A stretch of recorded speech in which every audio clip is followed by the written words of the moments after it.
That countdown was about to run again. Oh boy, that would have been a bad look. Welcome, everybody, to the FN podcast, now bringing you trading card game content. Oh god, that's blurry. I'm your host today, Dylan Camacho. When it comes to Final Fantasy content, I think I'm the only host at that time. Yikes. For what it's worth, if you're looking or hearing my voice and you're like, yeah, I don't want that the whole time. I'm gonna have my good friend Shane. You may know him. He's a Canadian player, top 16 at this most recent Florida Materia Cup, which we'll be talking about this evening. So first of all, welcome. If this is your first time coming in, this is our first live stream from this channel. That was largely in part because I wanted to do a travel blog and content and talk a little bit about what these Materia Cups were looking like as a player there firsthand, and I wanted to try to cover as many of them as I can. And then originally I was like, all right, maybe I'll do like a travel blog like thing. And then eventually it ended up largely being me not wanting to edit all these cool little pictures and videos I was shooting throughout the entire time. So I decided I'm just going to go ahead and do a stream because that just feels way more natural to what I normally do. If you're on this channel for the very first time and you're looking for more than just Final Fantasy content, if you're just like, hey, for whatever reason, I wonder what that guy from Final Fantasy thinks about movies. Me and 3 buddies of mine also do a shit ton of movie reviews and sometimes game reviews. More like game catch-ups, I guess, but you can catch that all on this channel. But otherwise, thank you for joining. Let's talk a little bit about Orlando Materia Cup. So, while I'm stalling for time, while my special side guest host comes on a little bit later, I'm just going to talk a little bit about what my experience was kind of going into it, what I was doing beforehand, and kind of what I was like mentally preparing for as a player who didn't do too bad. I qualified top 16 myself, but I did lose in round 1, putting me in whatever place that puts me. I don't know. 11th was how I finished the day, but 14th I think is how it shows in FFTX. Who cares? Whatever. I didn't get first, right? I didn't get second. I didn't get a qualifying spot, which means I got to work harder. But for those who didn't get a chance to see what I was running that day, I will go ahead and bring up my deck list. The deck list I thought was, honestly, I was pretty proud of it by the time it was all said and done. And overall, this was a really, really fun deck list to run throughout the day. So there we go. Make sure it's on the right tab. Yeah, so I ended up running what I call a mono Riku list, which I shamelessly hijacked over from Chris Matisky, and Steve YYT even kind of was putting out his own relative versions of that. So the general idea behind this, if you didn't go check out our boy Jonathan, he caught me on the deck tech video while I was there. You should definitely go check that out where I explain it all in more good detail. But the general idea of the deck had been definitely evolving over time. And I kind of actually want to pull up the former versions of it before I kind of talk about how I got to this one. Because I like a deck history. I like to see where the deck starts, how it gets there, and why it gets there. So let me go into FFTX really quick because this is a live stream. We do it all live. And let's see here. I know I first caught it from Chris Matisky's versions of it. And it looks super cool on paper, right? You have you run mono earths, and it's just a really smooth backup line. And from there, you kind of just play all the good stuff, right? As long as it usually has like some sort of pseudo earth backup and things like that. So this was Chris Matisky's version of it. Let me go ahead and share this tab instead. Rainbow Riku 2.0. So Chris had it as a pretty similar lineup. He, as you can see, all the backups on here are Earth. Dark Knight, I was trying for a little bit myself because it's an easy backup if you're getting your face hit in by a bunch of aggro, which, as we'll talk about in Materia Cup, where were you at, 13? The big old boogeyman was not around. That's probably for the best. I think this deck is like pretty 50-50 on it, all things considered. But this is originally kind of what I saw that I thought was intriguing. You had a mono Earth list that could run Warrior of Light, which of course everybody loves. You had Ishtola, you had Prishes, Bosches, and Axstar, who is a personal favorite of mine. It's a forward that plays a forward. What's not to love about that, right? If you're in chat, by the way, let me know. Come say hi. But you ran just a bunch of good stuff that I typically like. Zeromus is busted. Axstar is busted. Y'shtola is very, very good. Warrior Light, very appropriately costed. But you threw Leos in there, and you threw Riku's out there, and you kind of played whatever you want to. If you get to 5 backups, you get to play Genova Synthesis and one-side board wipe your opponents. And that sounds super fun. But in execution, by the time I was trying to get around to playing it, and same thing with Barrett. Barrett deals 4K to your opponent's forwards every time you cast a multi-element card. So cast Axstar, or you cast a Prish, you cast Y'shtola, you're dealing 8K, you're dealing 12K because Y'shtola, and damage just starts racking up like crazy. So this was the basic idea of the deck that I saw, and then I switched it over to this one. Now you'll see in the backup line for me, it was really important that I not die, and I have some good EX burst to get whenever I'm in a situation where I'm getting run down really early on. So I ended up tagging in the Soiree package, which was great for tricking people into thinking I was running Soiree. Overall, I don't know really what the super big benefit to that, so to speak, is, because I think that they hear Soiree and they kind of, at most, they kind of just play a more greedy mid-rangey style game or something like that. And I think the same, my deck is winning on the same terms that Soiree is probably winning on for the most part. So overall, that just kind of kept people guessing. But if they were keeping tech cards for like 4 CP forwards and stuff like that, they didn't hit me, except for Warrior of Light. I really think that Arcanist came in clutch on this one. So that one, just speaking of, locked out the Soiree matchup. So that was sick.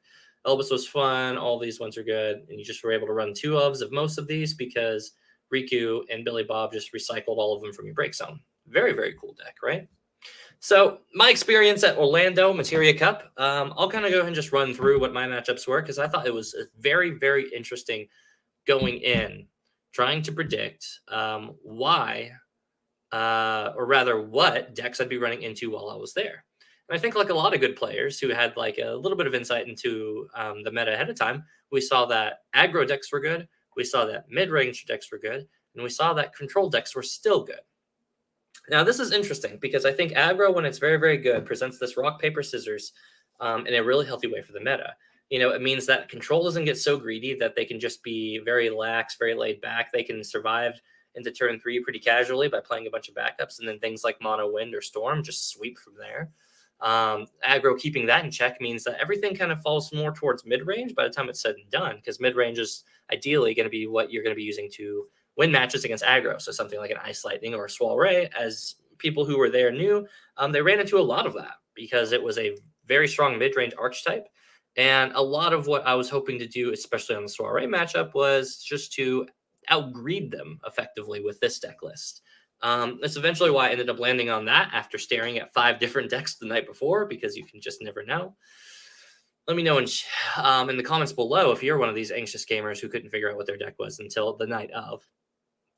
But overall, I think that leads for a very healthy meta in the tournament scene. As I'll kind of go over like the top 8 list for all of the Materia Cups leading up until that, we'll see a pretty wide diversity amongst these lists. Some of these lists I hadn't even seen before, but that's not terribly surprising because I am my own local scene. So I've got a couple buddies that I'll occasionally play with from time to time, but for the most part, I'm trying to jam out with people all over everywhere else. So that means like players in California, players in Minnesota, my Cincy boys, of course, they're like the closest guys, but they're like 3 hours away, so I can't really visit their scene very often in person. But so kind of explaining why aggro being strong is kind of like important for keeping the overall freshness of what decks we see. I landed on this, and I kind of want to go over my matchups because I thought it was super cool. This was the first time that I had ran through overall a tournament and didn't bump into the same deck more than once. I had a different deck every single matchup up until top 16 when I had a match against Ice Lightning, which is not my favorite. But just to kind of review and on my experience on top 16, or rather the day 1 before leading up to top 16. First game was against Mono Wind. I'm sorry, I forgot to write the players' names on here. I only kind of remember like the last 2 players, maybe 3, because the Archfiend's player was a top cut person as well. But the first game I played against was Mono Wind, and that deck can be kind of scary for this deck if they just set up really quickly and then run through. they can just outgreed me. I'm playing the same game they am in the first couple turns. I'm playing backups to probably get to about 2 or 3 backups, so I can slam Riku and then start playing all these cards in a row, right? So the end strategy is almost always just get to 3 backups, play Riku, play multi-cast forwards, get them back from break zone, and outvalue, and then Dole Freeze and lock out their forwards with Axstar or White Tiger or Zeramis, and then really clutch it out with Ishtola, or just outright locking them out and then beating them down with Axstar. So turn 1 mono wind, or game 1 mono wind rather. It was interesting. So he sees me play Soiree backups. I get to win on the first one, and he sees Soiree and immediately drops Riku, or yes, no, not Riku. What am I thinking of? Yuffie. Good God, live streams. Yeah, so he plays 5 CP Yuffie and passes, and I'm like, okay. He hits me in the face for 1, and I'm like, that's pretty scary. And if there are those who don't know, 5 CP Yuffie after it attacks cannot be targeted by summons or abilities until the following turn. And if you're looking at my list, you'll see that there's a distinct lack of Cactar, which is usually Earth's biggest response to dealing with Yuffie. Now, at the time, I was kind of really hoping not to run into Yuffie and mostly just be able to outvalue them or lock them out with Axstar with the blanket effects and things like that. I was more concerned about Warrior of Light and the multi-element forwards, and I thought I would get a little greedy by adding 5 CP Fenrir and 3 CP Heka to really just kind of take out backups.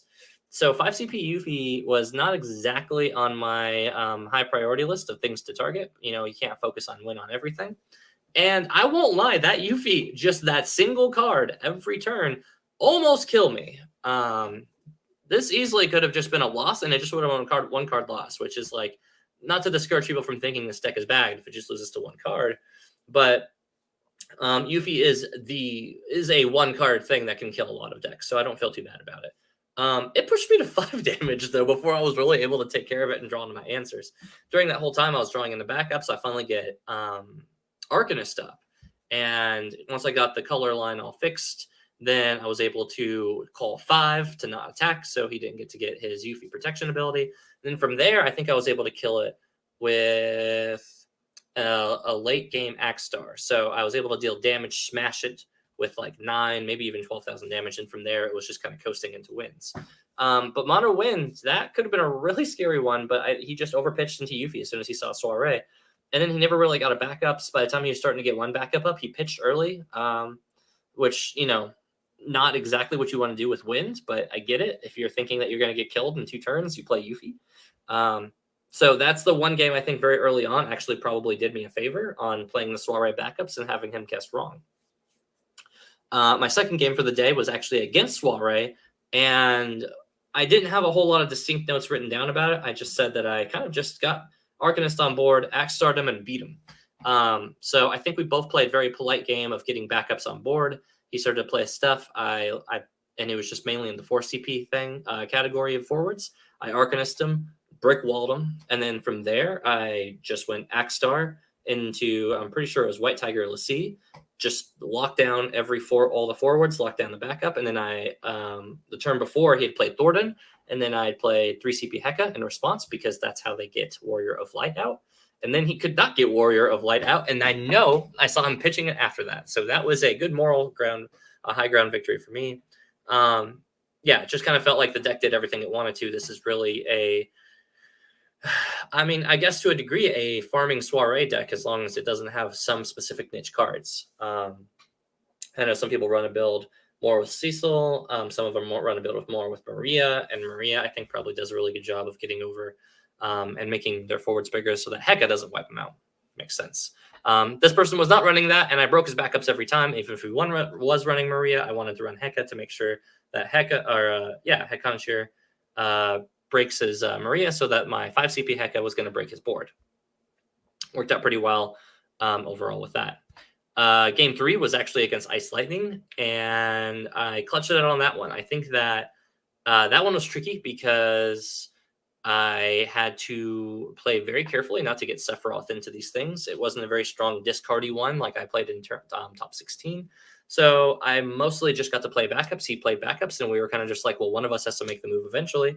I start by playing Warrior of Light, and, him being brave and haste means that he's not turning dull very often, and it's not making him a very easy target for Ice Lightning to sit there and take care of. So I started to poke and prod it there, and I started to, after that, I just kind of stalled that enough time to do an X-Star into Nimbus combo, and then play Zeromus on that on leftover CP. And that was great because that means if he was playing a forward on the board, I don't really remember. I think he had a Weiss. Then that means that X-Star just dual freezes him out. And then I got to lock down his backups with both White Tiger and Zeromus by the time it was said and done. And then from there, it was just swing, swing, swing, damage, damage, damage, and win, which is the main strategy of this deck, and that really paid off for me overall. Before Game 4, there was a lunch break, and I was 3-0 at this point. For some reason, I just cannot clutch it out on going 3-0 and then taking a lunch break. It has been, I think, the past 2 or 3 times I've gone undefeated from the first 3 rounds and then lunch breaked out. And then I have gone back into round 4, and it is my very first loss of the day. And I couldn't tell you what it is about that just haunts me, or it's the bad juju. Maybe I need to starve myself. If you're kind of a superstitious player like I am, then you're starting to think maybe there's some bad rituals going on. But turn 4, I ended up playing Archfiends, and that was against Brian Cavellis. I think I'm saying that name right. But he played Archfiends, which was actually a really interesting list. I kind of want to bring that one up. Brian. So turn 4, I played Brian, and I started seeing Archfiends drop. And at first, I was just like, okay. I didn't think that was going to be. I don't eat lunch I don't eat during lunch. Superstitious. No, thank you. Right? Honestly, it is I don't know if it's the carb load or if it's the multi LITs that get dropped in those ones. It's the worst. It takes all the momentum out. I'm right there with you.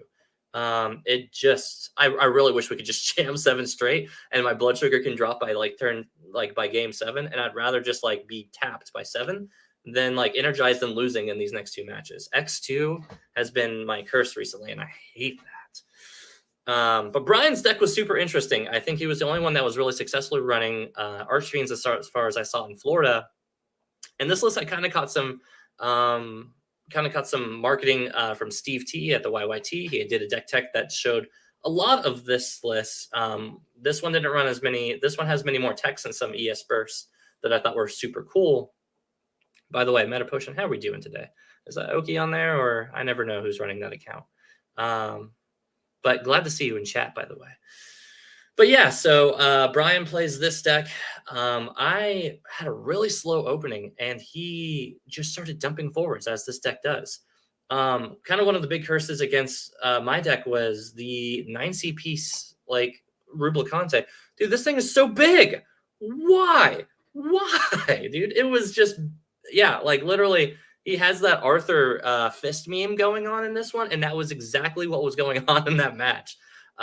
He Golbez turn 1, Vayne turn 2, draw 2 cards, play Rublicante, and he was just jamming. And by then, I'm just starting to get 3 backups down. As it kind of kept going along, I think that the very next play was I started to finally I think I went in Axstar into White Tiger, doled out the board. I'm like, okay, maybe I can stay alive again. And then he Scar Maloney and then S abilities me for over committing to the board. So those were 2 really good forwards of mine that were just suddenly just blasted out. And then from there, he just had 3 going on 4 forwards, and then just was beating my face in for the rest of that one. So my first loss goes to lunch break, and that is what I'm going to call this Archfiends deck from now on. Pretty cool deck, though. No, this one, I remember thinking I played it a little bit, and it was super fun to play. But the idea of it felt very risky to me, and the amount of colors is always very scary. It has a strong wind lightning base, but this one actually converted more to wind earth, which I like a lot more, I think, because wind earth just kind of color fixes better, has more protective options, obviously, with Shantoto. It felt a lot stronger on this one, so I definitely think that this is a little bit of a healthier tournament deck compared to Steve's over at the YYT's deck tech. So that's my first loss of the day, and then I start getting nervous. I'm like, oh no, it's the first X and 1 loss of the day. Is this going to be momentum drop or not? So the very next match, at this point, because I'm playing all people who were top 16, was Brandon, right? That's what his name was. I'm not crazy. Yeah, Brandon Bestard, and he ran Ultros, which had some really hype matches in top 16 that I was hoping that we were going to get on stream, but the VOD for stream kind of got in the wash, and that's just disappeared.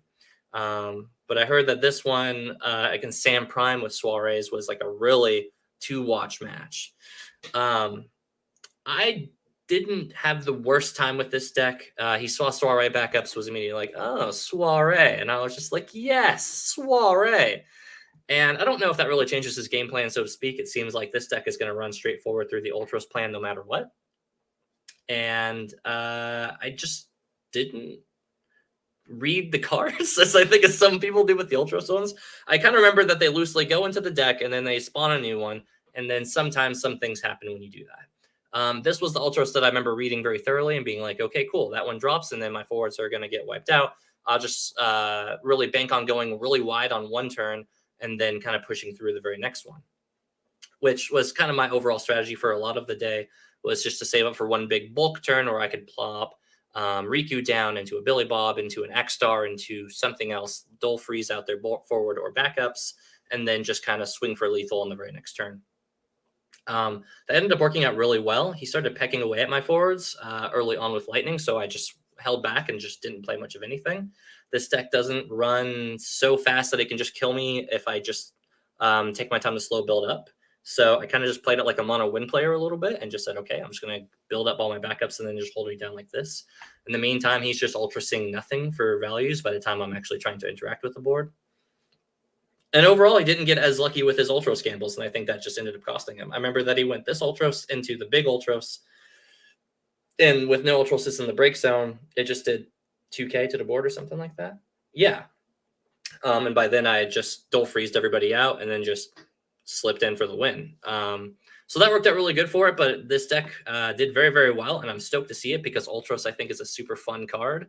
It's gambling, it's fun, and look at this art. Come on. You want to play it just for this. Look at them. All these Ultroses are so fun to look at. To nobody's surprise, Mono Water is still pretty good, but I wasn't sure I was gonna see an Ultros variant, nor did I think a lot of people. Florida got wild, dude.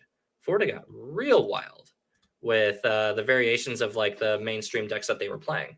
But that was my turn 5-1. I ended up winning that. Turn 6, I ended up playing against my good friend Amethyst Ninja deck. And if Matt, you're still here for that, you got to play against that. That deck is really scary, actually. Oh my god. Exploding forwards, 2 or 3 forwards out. I don't know. There's something about ninjas that you just want to kind of underrate them at a glance, right? Because it's they kind of just feel flimsy. They kind of feel like a tier 3 or turn 4 or like tier 4, like not particularly strong deck. But this deck is fast. On turn 1, Amethyst dropped. Oh gosh, it was Edge into a Onion Knight, I think, into a Sukinawa, and I had to read every one of these cards because you know, I don't know what the hell they do. All I knew is that Sukinawa couldn't be blocked, and I was like, okay, that's super scary. And he can be blocked, but it just can't be blocked by a forward of 3 or more, which is like pretty much all of my forwards. So turn 1, I go backups. Turn 2, turn 1, she drops 3 forwards, and then Shantoto her because that's what she gets for going aggro on Earth. She did call it ahead of time, and I had Heka, 5 CP Heka on hand just to go ahead and wipe just in case. But Shantoto was already developing my backups, and I felt like if I could live a couple extra turns, that would get a little bit more mileage. She's summoned a whole bunch of ninjas again, and I couldn't even tell you how. I think it was like 2 or 3 ninjas on turn 3 on recovery. It was Edge into a ninja. And I think she finally got Mana down at that point as well. So I think it was 2 ninjas and a Mana. That's what it was. I went ahead and just Heka'd that because I was not having any of these ones. And then from there, I just started laying out forwards and then slowly staving off the bleeding. She did put 5 CP Yuffie down. And if you were paying attention to earlier on, that and the mono win matchup really did a lot of work on me.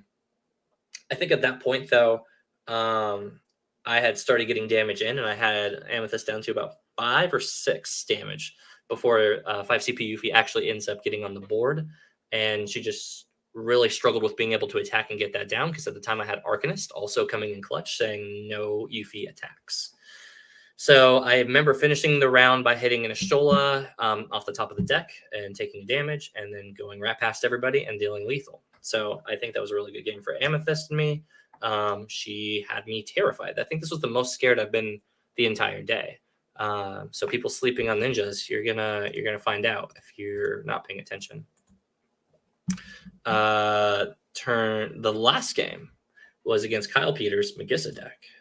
So not really much home to write about or write home about as far as like kind of reviewing and talking about this. I get into the rounds. I'm talking with Kyle about it. I know he's on Magissa because I'd seen it earlier before. And I really know at this point that this deck's going to just 50-50 roll me, right? It's one of these decks that just has really explosive openings. And if it does, then it's just going to be a really hard time for me to deal with it.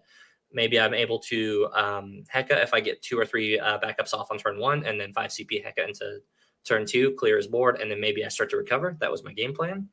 And I got 2 backups and no Heka or Shantoto off my draws in those turns. During that time, he turned 1 Magissas into Alphino into Bomb.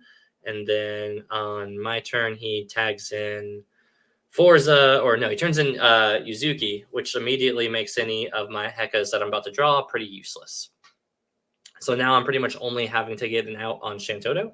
At this point, though, he doesn't know what I'm playing, and he is this is the other match that I felt like was really big credit to me running Soiree backups.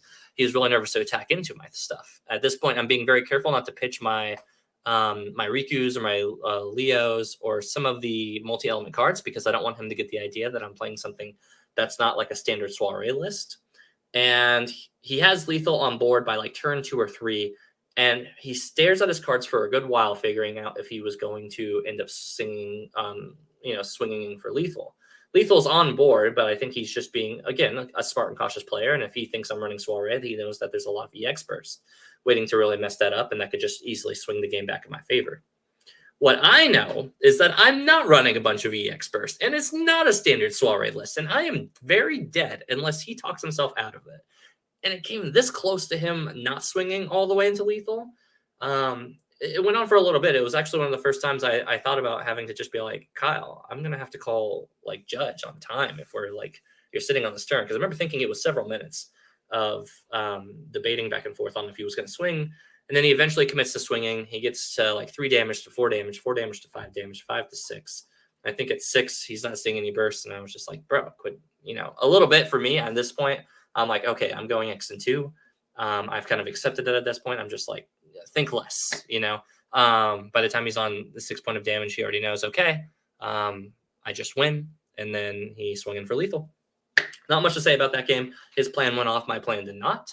Kyle, as always, is a pretty good player. At this point, though, I still never know. Tournaments are always really funny about how, the brackets work and how the rankings always fall out. And feel like I've bubbled a time or two at X3 enough that I just always get really nervous about what this is.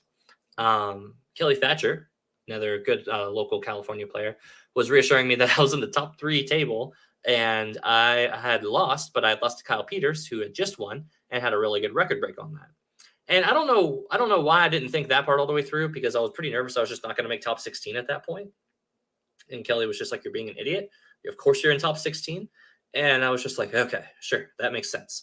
I haven't been in top 16 enough to have that confidence to continually feel like I comfortably belong there with my rankings. But yeah, it made total sense. I ended up making top 16.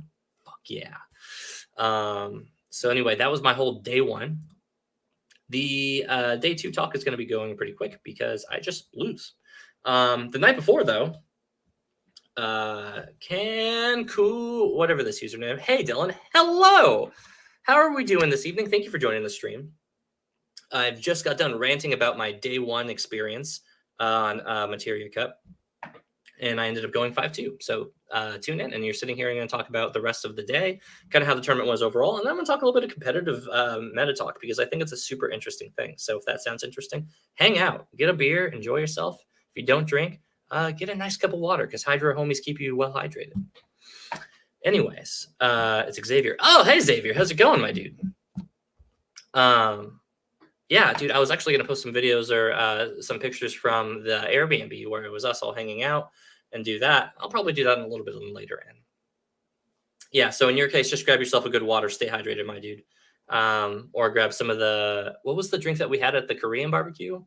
Shobi. Let me know. I keep thinking Sobi, like it's the gecko logo soda. You know the one I'm talking about. Anyways, so the night of, everybody's celebrating. Everybody's going out into Korean barbecue, the classic Final Fantasy special. And I'm not wanting to get too hammered because it's top 16 and we got performance the next day. Soju, thank you. That was going to kill me if I didn't remember. So we're all jamming out. We're trying to figure out what we're doing. Deck lists didn't come out just yet, and then they finally drop. And for those who don't know, I had to run into Chris Lopez, who is already a pre-qualified player from previous Worlds tournaments or Nats winners. I forget which was the case for him. But I was at the Airbnb with the guys, and we didn't have his exact cards to build his Ice Lightning deck to test against, which I would have loved to do more thoroughly with my deck. But I didn't have his cards. So what we have to do at this point is, let me go ahead and do this. What you do is you go to FF Decks. This is a nice humble plug for FF Decks. You go into Decks. You make your own deck, and then you start to just play test against it. So what I ended up doing was I made Lopez. I went ahead and make Oki's deck in round 2 because I think I was going to play up against him if I won my match against Lopez, assuming he beats Amethyst in his match, which he did. I had to just build Lopez's deck, and then I ran it and played this deck, and then ran against that several times in the evening to kind of figure out what my game plan was. So if you're, for whatever reason, wondering how do I play against a deck that I don't have the cards for, this is a wonderful feature. The play this deck function is like kind of buggy sometimes. After a while, sometimes these cards will log up, and if they go into remove game and break zone, it gets a little wonky. But it got the job done. In that I was able to figure out what this deck was trying to do, what its kind of game plan is, and kind of what's going on with it. So for those looking in a pinch to try to sit there and figure out what a deck plays like, I would highly suggest just making the deck in FF Decks, hitting the play this deck feature, and then playing against it. A lot of my practice this past pre-tournament setup was building a bunch of decks and just playing them on multiple screens. I have my screen here and my screen over here, where I was just playing a bunch of decks against each other because it just made the most sense. So Lopez's deck is actually really interesting in that he ran 3 Lady Liliths and 3 Millicines in this one. He has some Vincents as well, which is I think a really underrated card. But the big spicy ones here were Millicene and Lady Lilith. For those who aren't familiar with this, effectively you play a forward, and then he plays Millicene on the same turn as he plays. I guess it doesn't have to be the same turn as he plays Lady Lilith, but he plays Millicene. Take your forward. He plays Lady Lilith or has it on the forward. He removes it from the game and then gets a crystal from it, and then he begins to use those crystals to either give something lightning or give something haste, which I'm sure has its niche purposes, but wasn't what he was doing. He was playing the other crystal generators to sit there and just break other forwards. Now, as I was pointing out earlier, my deck is very reliant on my cards being, or my forwards being in the break zone and not RFG'd. So this little combo really, really sucks for me. Arcanist is also pretty hard against me as well because a lot of my forwards are 3 CP. So this deck is pretty tuned in a way to beat mine up. And in playtesting, I realized that really my main out is just for him to do his turn where he's going to commit to something or, tap out. And then if I get lucky, I can break one of his either lightning forwards or ice forwards, depending on which one he had more of. Oftentimes with Ice Lightning, here's my pro tip against it. I find that oftentimes with Ice Lightning, they tend to be 3 and 1. So it's 3 lightning or 1 ice, or 1 ice or 3 ice and 1 lightning. And I couldn't really tell you why. I think it's something about the searchers and maybe the tech stuff of it.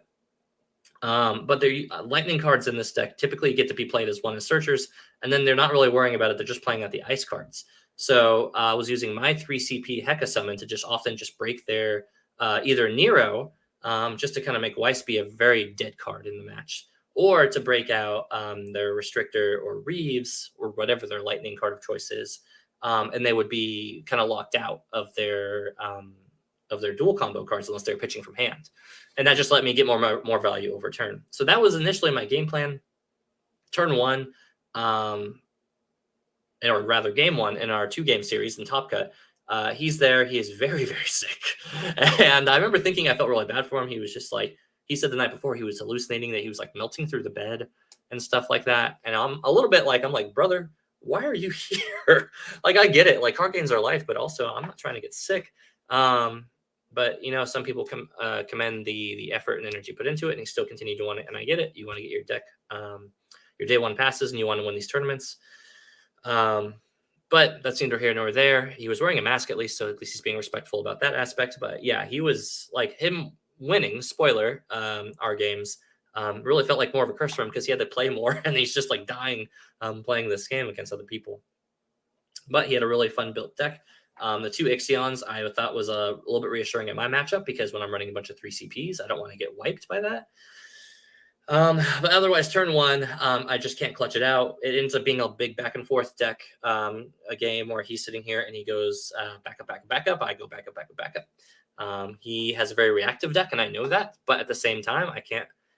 I think he has a better long game against my deck than I have a better long game against his, because he can lock me out with Arcanist. He can, get Ixions, or he can start comboing Lady Lilith in the Melusine. Or, he can actually even combo me out and dole me out on a Shantoto turn. So I was doing my best to sit here and make sure to try to get it so that he would have a turn where he dumps in. I can respond by dole freeze, locking stuff down, and then I can just win. And Chris is very good. He never overcommitted. He never ended up in a situation where that was the case. So he ends up taking game 1 by just outgrinding me, locking me down, and then Melusine Lady Lilithing. I think it was my Riku by the time it was that turn. Game 2, it's like not even close, man. He just beats up on me. I get like 1 backup early on, and he locks it down with Vincent. I play a forward just to try to stay alive. He Melusine Lady Lilith it, and dude, it was bad. Like, it was very one-sided. It was not even close.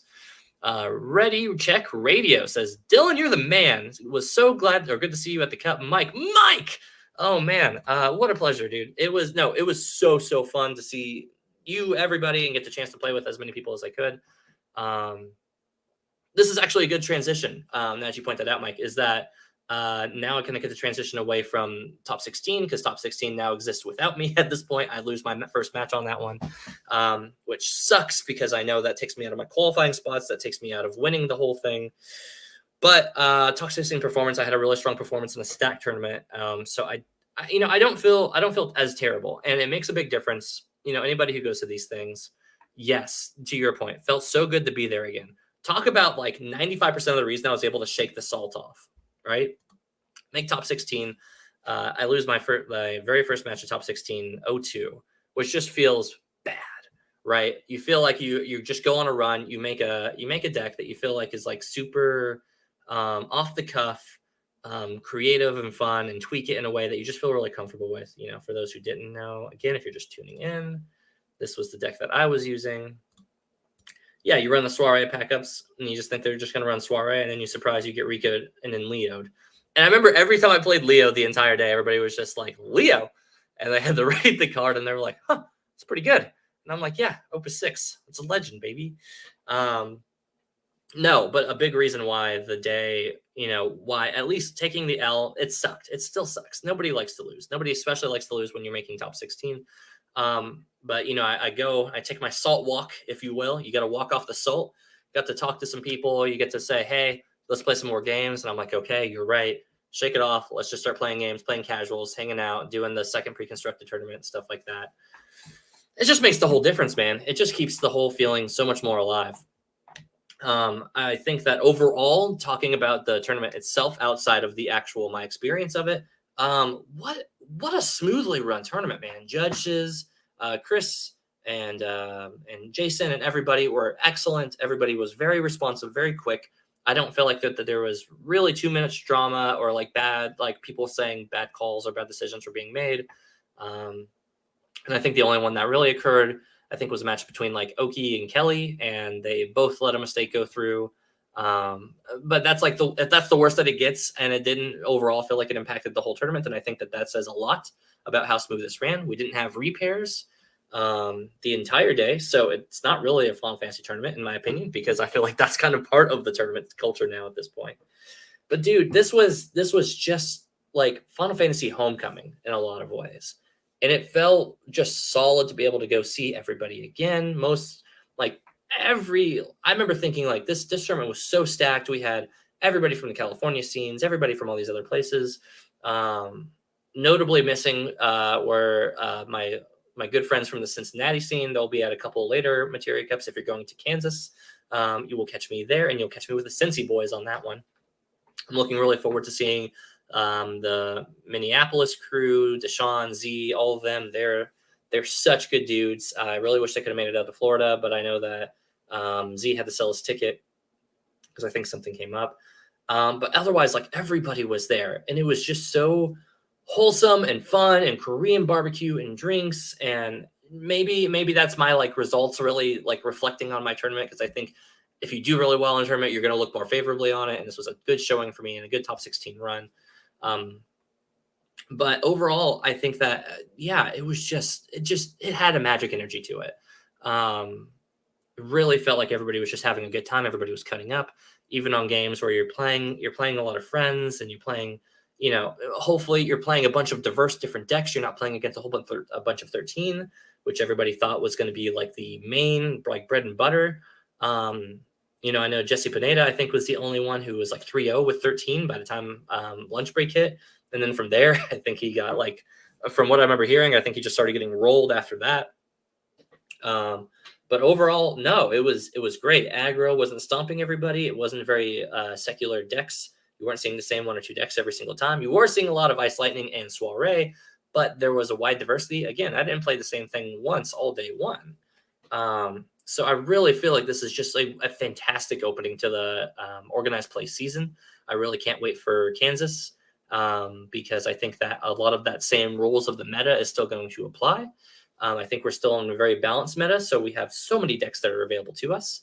And I kind of want to transition in and talk a little bit about that while I'm at it, because I think that looking past the overall experience of the Florida Cup, and I kind of want to show some pictures that I have with that, because if I'm going to make this a little bit of a travel blog, sure, why not?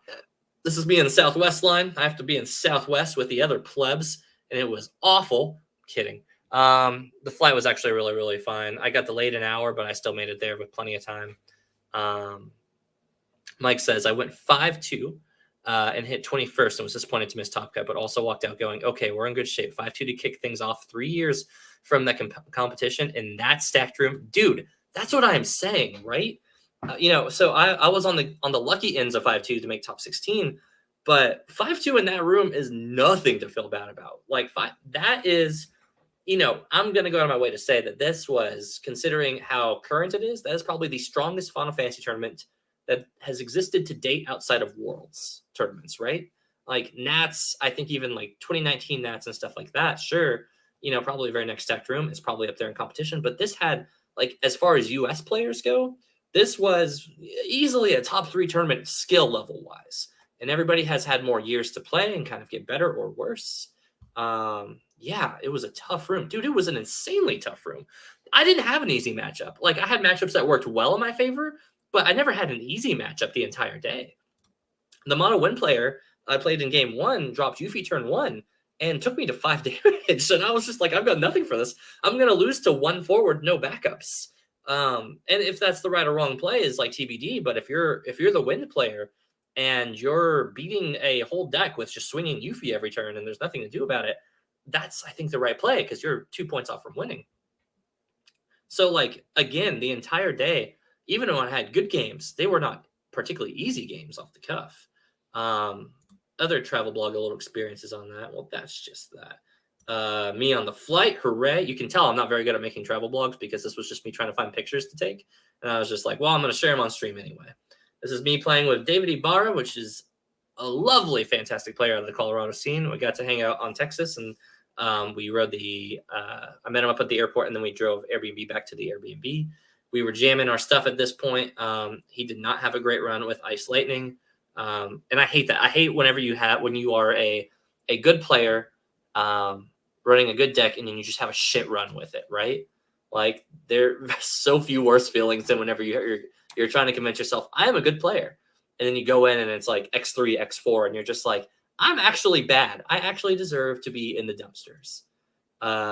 This was the crew I was hanging with. Obviously, David, we had Greg. That's my boy Greg, Emmanuel, Arvin, Alec. David is somewhere in the background, I think, in the laundry room. Sharina was around. Xavier was around. awesome crew, man. I love my California family. These people are like my real home away from home. I love supporting the Light and being sponsored with the Light jersey and then making people think I'm out of California when I'm actually out of Kentucky. But nobody was signing me on the East Coast. And then I was going to LA a whole bunch for either Final Fantasy or for other hobbies that I was doing. So, yeah, I'm just like an unofficial SoCal dude by nature. This was me very furious to have said I was going to go to bed at 12:30 that night. I'm going to get a good night's rest, and I'm going to kill it the next day. I went to bed at 2:30, and I woke up at like 7. This is my face. That's my face every morning for everybody waking or wondering what I look like. I am furious. I'm so mad with myself that I'm so tired that morning. Um, yeah. You want to wake up, you want to get breakfast, you want to kind of stretch it out, you want to get a shower. Let me know let me know in the comments below if you're catching this on VOD. What's your morning routine before a tournament? I'm curious. I like to try to take a good morning dump beforehand, and I just could not get it rolling. It was awful. That sucked for me. No dumps, one shower, not enough sleep. I look so fucking fat in this picture. This was me trying to take a picture of the room, and this was Amethyst unintentionally Yeti bombing me in the background. So literally, as I was taking this picture, funny story, I queued up. I'm taking a picture of the room. I just finished my game. Amethyst comes zooming on by, just like Sasquatch blurry in the background. I told her I took this picture. I never got a chance to show her, but she literally just unintentionally photobombs in passing with that. So Amethyst, if you catch this and rewatch, or if you happen to pop in the chat, this is the picture I was telling you about, and that's very funny to me. Anyways, those are all the pictures from the stream that time. So I kind of want to really quickly just look over the top 16's list and kind of talk about the standout ones that kind of came out, because I think it's really symbolic overall about how crazy diverse of a meta we are in right now, that all these other decks can exist. None of them particularly feel super bad, and a lot of them can find success on a incredibly stacked tournament. Things I want to obviously point out. Obviously, we have Oki's list that ended up winning over the day, which is Ice Earth Control. I think it's an archetype that I really enjoy. I think Control, for some reason, just really rubs people the wrong way. And I think that's in part why you don't see a whole lot of people running it. Especially, I think Mono Wind is one thing, but I think Ice Earth Control and the Earth variants of Control don't seem wildly very popular. Oki really likes it. I really like these archetypes, but I just find myself usually playing something else. But there's an argument to be said that my deck is just Ice Earth Control with more steps attached to it. So Oki really came in clutch, but to be fair, that's Matt Okamoto, so he's already kind of be doing pretty good anyway. He's like the best, so that's fair. I think he could have ran Chocobos and did totally fine, knowing Matt. Chris Adams with the fucking RVA Yeti Spaghetti. Dude, what the fuck is this deck? All right, let me start by saying, I'm not saying this is a bad deck. I just had no idea that this deck existed, and maybe that's because I'm in my Kentucky bubble and I haven't seen this. I suck up all the Final Fantasy content though. I try to watch as much RVA as possible. I try to catch all of the deck tech videos coming out from Steve T. Travis, who is not putting out as much deck tech and competitive content. But I have my ear to the ground. I'm checking FF decks all the time. And then this deck, I didn't even know what he was playing for most of the day. I just heard that he was playing Dream Stooges, and I was like, okay, yeah, I know Steve T put out a YY, or Steve put out like a Dream Stooge tech that was like actually pretty strong. And then I hear it's a whole 50 card 6 deck, which again makes a whole lot of sense with Chris. It's a discard aspect of Control in Final Fantasy. I think feels unfair to many. Yeah, I agree. You know what? To your point, that makes sense if you're not trying to burn new players getting into the game, then discard really feels awful. I think largely though, there's not, even in this day and age now, that there's really only a couple of strong discard cards, and I think the problem is that they're pretty accessible now. Now we got Ready to Search Leska. We've got Scale Toad and Biblos, which can easily be pulled from Lark. So yeah, dude, Matt doing the 500 IQ gamer move that he did was like, all right, cool. I'm going to take all the strong control aspects and then just make them as efficient as possible in Ice Earth. This deck is super, super cool. I like this deck. I was talking to Jason Toro while we were making trades later on day 2 after I got knocked out. And he was telling me about this deck because I was like, what the fuck? How does this thing function? It's backups, it's forwards, and then it's just like General Leo into forwards. And I'm like, okay. So Jason explains to me that he was running a very similar list, except that I think he had tagged out the General Leos for Monterosus, I think is what the one change he made was. But he had mentioned that if you're playing backups, then you get 2 backups out. Lock becomes 4. You play him very evenly. And then Lock effectively just reads, whenever you play a category 6 card, draw a card. So either you can look at it as every one of these cards is now 2 CP cheaper, or that every one of these is just the same cost and you draw a card, you're keeping that momentum up. And I was just like, oh shit, that does sound really good. Matt and my deck were a 7-card difference, and I found out. Really felt good there, dude. Yeah, that's what I'm saying, right? If you're 7 cards off from like having the deck, at the end of the day, it comes down to just like matchup magic, right? So I think that was the other crazy thing about tournaments. I mean, that we always have to look at, right? You can have 3 people run the best deck and be equally skilled players, but at the end of the day, it's like what matchups you get put up against, and always, of course, the randomness of like what you draw versus what your opponent draws, which is kind of always like the fun parts of Final Fantasy, right? And it's why, in theory, you don't just see one person winning all the time, although Matt does keep winning. So maybe that theory isn't the most strong. But yeah, meant that I forecasted the room correctly. I 100% agree, dude. You had a good pulse on that. I think we both did, both running Ice Earth Control, at least on my end, to a degree. I'm just sitting here and saying, if we can play, for me, my mindset going in was, okay, if aggro's really good, if mid-range is good, and control is good, but control is going to get really checked by aggro, then somewhere in mid-range is where I want to be. But I ideally want to sit here. If I'm going to get paired up against a bunch of mid-ranges, I want to be a really greedy mid-range. I want to have something with a lot of value, a lot of recursion, and a lot of tools. So that was 100% my mindset going in, and why I ended up on the deck that I ended up on. We look at more of a pure mid-range deck, I think, in this way. And wow, this thing was just popping off. I never really got to sit down and watch a game go off. The VOD, obviously, for this tournament, didn't happen. But this deck also ended up topping over and winning over in the EU tournament, the EU Materia Cup. So I got to go catch footage of that because it's largely the same list with a couple small additions and changes. But no, it's actually like crazy, right? Mog can come down as free. Don't freeze, first strike and haste on this one. Everything's drawing cards. It makes Dream Stooges actually feel like really strong. No, this deck is like really, really wild. And I'm like, I've got to like actually build it and test it out now because Chris, I think on one of Travis' most recent Q&A videos, Chris had left a comment saying regarding in his deck, he's just like, yeah, this is definitely a deck that if you're not testing against for this set, that you're gonna fuck around and find out effectively. And I think he's absolutely right because I don't know. I didn't think that a 50 card 6 deck was going to be in the set. That's not at all the decks I thought was going to be being built. It's super neat. It's super cool. I can't wait to like actually build it out and try it, and get around to sitting here and testing it out and seeing how it really runs and plays. But no, that's awesome. What I think is really interesting though is like how does word get out about like a deck like this? I guess that there are a couple FF6 players who are just waiting to get to like 50 really playable cards, and then they just said okay. But what I found was really interesting about this was that Chris Adams, if you're saying playing a 60 or a 50 card 6 deck, that just makes sense in theory.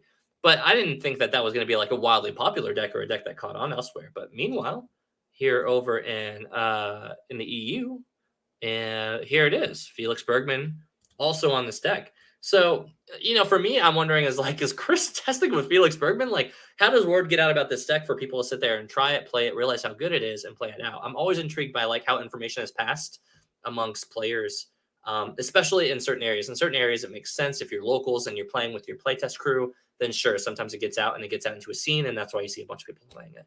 But this was RVA crew and EU.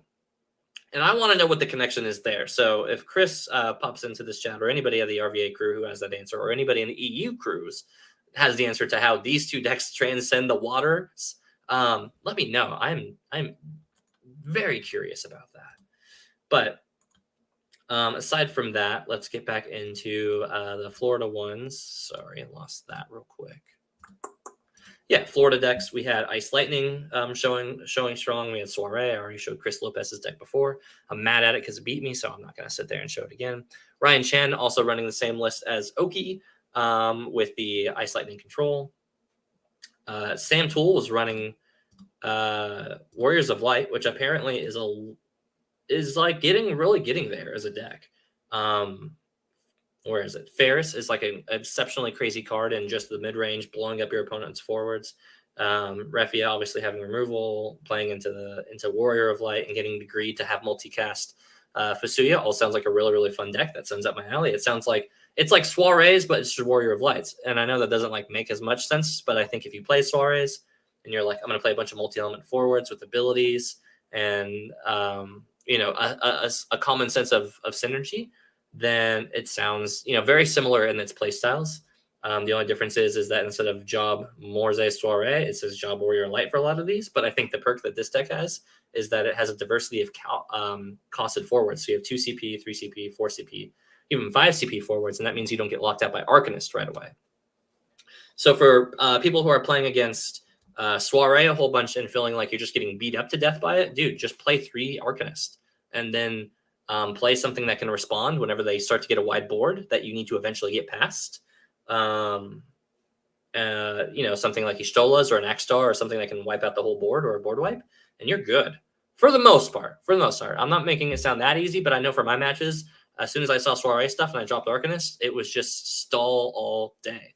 And it would save me at least a couple turns. And if your deck, can get a couple free turns and, respond to a board, then yeah, that should be how you're winning. Unless you're playing aggro, then you should have won before they ever set up in the first place. So let's go over here. So that Warrior of Lights deck is another card like deck I'm really interested in looking at. But yeah, dude, this is what a wild. So again, Ice Earth, fucking Yeti Spaghetti, Ice Lightning, Soiree, Warriors of Flight, Archfiends, Mono Water, Ultros of all things, Magissa, Shane's, who may or may not be joining us at some point in this stream.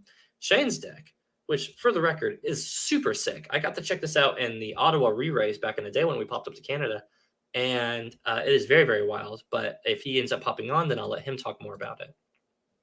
So his Terra deck, my Riku deck, Ninjas.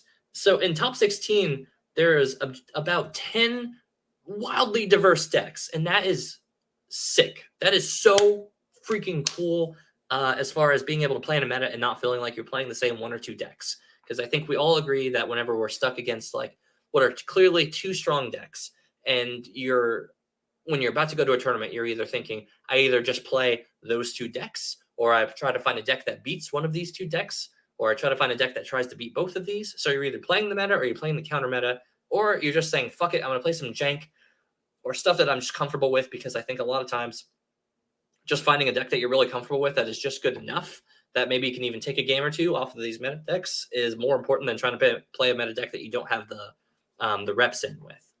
So overall, I think it is a wildly interesting meta, not a 1-13 deck made top 16 in US anyway. And I thought that was really interesting considering how strong that is and how everybody teched against it. So first of all, if you're still watching, thank you for hanging out. But I think it's going to really look interesting moving forward for the rest of this Opus's meta, which would include Lenexa, and I still think Dallas as well. I forget if Raleigh is in the new meta or not. It's in the new set, so that'll be a different meta. But seeing how many decks are viably good and just saying, like, I'm going to play it because I like it the most and I think it's viable. I think that the clear favorites right now are Ice Lightning and Soiree as far as just like accessibility, how many people have played it, are comfortable with it, and kind of just tech it as you kind of see fit. Because Soiree has 10 card, 12 card slots or something like that you can largely just put a bunch of stuff into and kind of make it something different. Ice Lightning is kind of similar in that way. You're kind of just taking out some of the tools for either locking stuff down or things like that. But I think if you're playing Ice Lightning and you're not running Arcanist, then you're making a big mistake there, because as much Soiree as you're going to play, that's making that matchup much easier.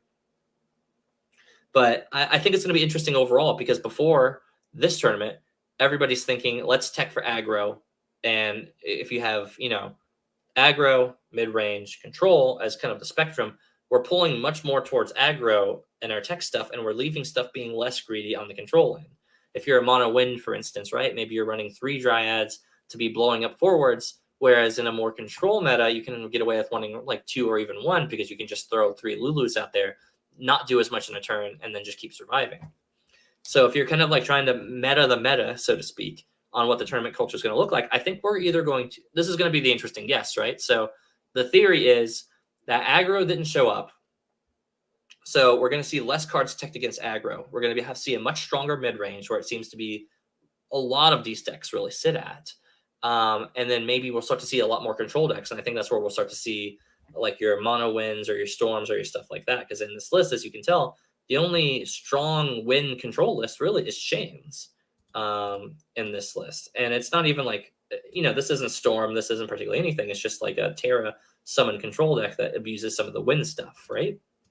So I think in a lot of ways, we're going to start to see that evolution of the meta, start to go that way in theory, right?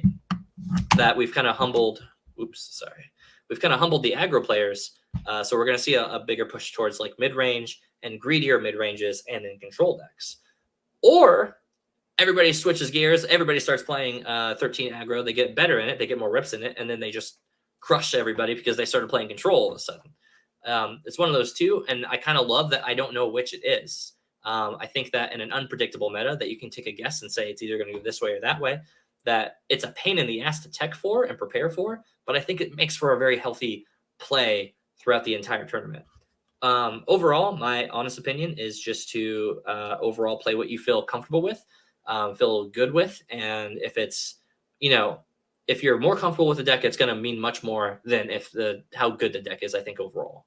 So if you like Knights, play Knights. If you like Wool, play Wolves. If you like Ice Lightning or Soiree or a control deck, which not a lot of people do. If you like Magissa, if you want to play fast, and play 13. Dude, everything kind of seems viable right now, and I think that's a great thing to have. Really quickly, I'm only just going to touch briefly on what we saw at these other Materia Cups and seeing if that kind of lines up with what we're talking about here, right? So with somebody tell me how I pronounce this. Benilux? I don't know. This is the Kentucky in me. But no, the EU Materia Cup. As I said before, the FF6 deck, the Yeti Spaghetti Hehe Monkey deck ends up topping this one. Hypa, which was actually amongst the 3 tournaments, I think the only 13 deck that makes top cut. Hold on, let me double check to make sure. Rainbow Six, Miracle, Blue Vets. Yeah. So 13 was not the aggro deck that ended up taking top cut in Materia Cup. Materia Cup ended up being Dragoons. So in 3 Materia Cups, only in the EU did only in the EU did like 2 or 3 make it out on this one. So I find that super interesting considering how strong that deck is. If you can kill a person on turn 2, who cares what they're playing? But I think that's super interesting altogether. So really a lot of the same circumstances about this one is you saw a lot of a lot of diverse decks here. We've got a Magissa deck. We've got RPP, which I thought was interesting to not see in our metas, but it makes sense because everybody's really teched against 2 CP stuff, looking out against 13. So I think Ixions just blow those out of the water. You got Warriors of Light. You got Soiree. We even had, this was a Storm deck, right? Yeah, we have a Storm deck actually show up and do well. I think that the EU was a really interesting tournament in that we got to see what it looks like whenever aggro is succeeding. And even when aggro is succeeding, you're not seeing half of these List B13 decks. You're still seeing a healthy amount of mid-range. You're still seeing Mono Water. You're still seeing Soiree. You're still seeing Ice Lightning. You're seeing RPP. You're seeing Magissa. So I think that says a lot about how fairly balanced all these decks are. And again, so if your big takeaway from all this is that in America, you need to be a very strong control player. In the EU, you need to be a very strong mid-range player. And then in Australia, on the Gold Coast, for the record, Australia is the Wild West of decks. This place is nuts. So I always have a hard time drawing conclusions about meta based on what they're playing there. Dragoons made second. That's sick. That's like so crazy. It's not surprising. I feel like Dragoons is overdue for like a really strong run in a tournament scene. It's kind of like Chocobos in that way, where it kind of just randomly pops in, starts to do very, very good, and then you never see it again. So maybe this is Dragoons one-off tournament that it just does really well in. Shout out to John Shahan or Chalson for that one. The only other deck I really felt like pointing out was that this Ice Lightning deck was another Terra control style kind of grindy summoner deck. And why I'm showing off all of these Materia Cups and decks overall is to sit there and say, I don't think that there's a way in hell that you're going to be able to make a very strong prediction about what to play in the tournaments for at least this meta. This is kind of just going back to my original point to say, dude, just play something that you like and that you're familiar and comfortable with, because that's going to play way better, and knowing your options and lanes to get around these things than trying to say, well, mono wind wins, mono earth wins, mono water wins, Magissa wins. Dude, everything's winning and losing based on matchups on the day. But I'm over about an hour and 6 minutes into this one, so I will probably start to wind down this whole stream with it. I'll talk really quickly about Shane's deck because it looks like he's not going to be able to make it out. Darn Shane. I was hoping that he was going to make it, but he's got some work that he's doing, and he sent me a picture of a duck painting that was really funny. I can actually probably show that. Hold on. I'm going to pull that up really quick. That's going to be our outro. For the record,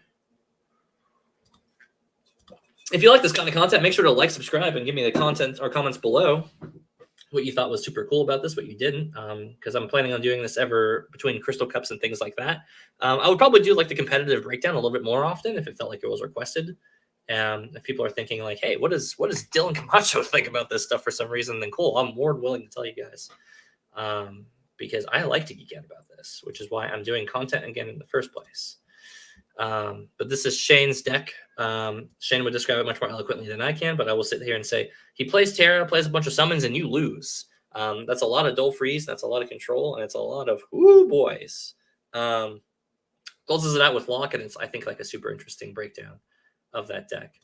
But anyway, guys, that's going to be our stream for today.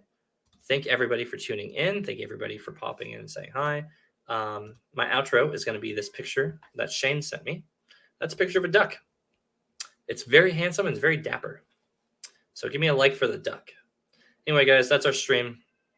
Again, like, subscribe, comment below what you think. What do you think is going to be the standout decks? What decks do you want to play? What do you think are interesting? And what do you feel like is like the direction of the meta? Are we going to get rushed down by aggro and Lenexa, or are we going to be super greedy? So I guess we'll find out soon. In the meantime, I'm checking out. I'll catch you guys in Kansas. All right, guys. Have a good one.